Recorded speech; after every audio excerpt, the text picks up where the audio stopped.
We've all been told the same thing: work hard, save diligently, and leave behind a financial legacy for your children and grandchildren. It sounds like the responsible thing to do, right? But what if this idea, this entire obsession with building generational wealth, is not just unnecessary but actually harmful? The more I've thought about it, the more I've come to realize that building generational wealth is not all it's cracked up to be. And the book, Die with Zero by Bill Perkins, completely changed my perspective on money, legacy, and how to truly live. Now, most people spend their entire lives working and saving. They believe that the ultimate goal is to pass on their wealth. But the uncomfortable truth is that most of that money either gets misused, wasted, or simply doesn't have the impact you think it will. How many times have we seen second and third generation heirs squander a family's fortune?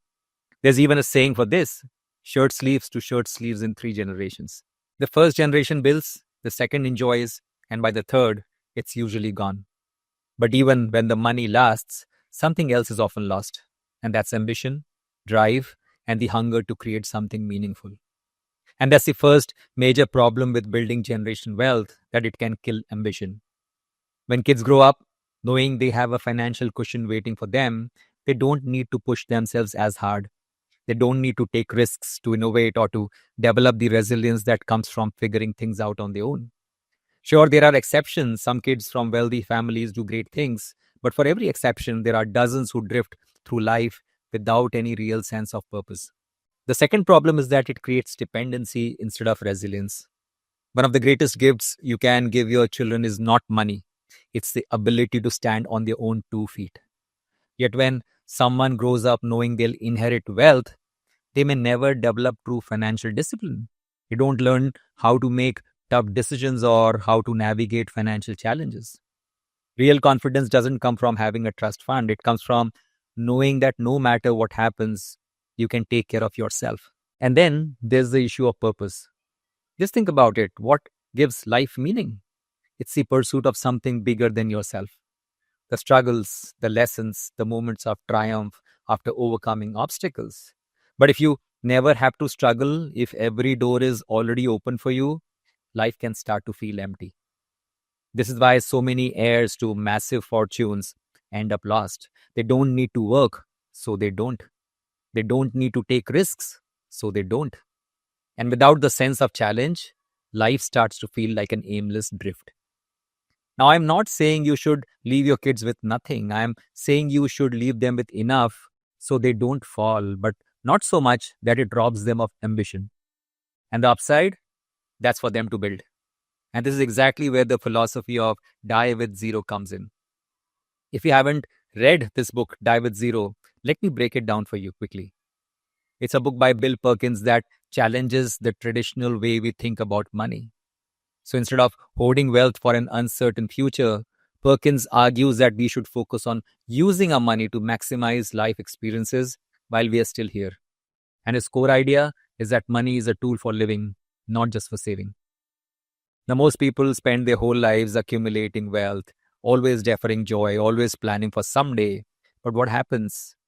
By the time they retire, they are too old to enjoy the things they saved up for. They spend the healthiest, most energetic years of their lives working, saving, and dealing happiness. And for what? A pile of money they'll never ever get to use. Or worse, money that just sits there until their kids inherit it. Kids who may not even need it. That's why Die with Zero encourages you to be intentional with your money. Instead of blindly accumulating wealth, ask yourself this question: what experiences do I want to have now while I can still enjoy them? What memories do I want to create with the people I love? What's the point of saving if I never actually use the money for a meaningful life? So, generational wealth isn't the answer. What is? I believe in leaving just enough. Enough so your kids have a foundation so they don't struggle unnecessarily. And the rest, that's on them. People like Warren Buffett and Bill Gates understand this. They're leaving their kids with something, but nowhere near their full fortunes, because they know that too much money can do more harm than good.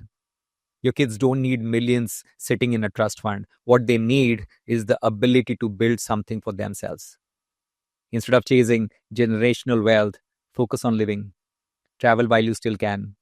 Spend time with your family while you still have the energy. Invest in relationships, in adventures, in learning new things. Imagine being 85 years old, looking back at your life and realizing you spent most of it working for a future you never ever got to enjoy.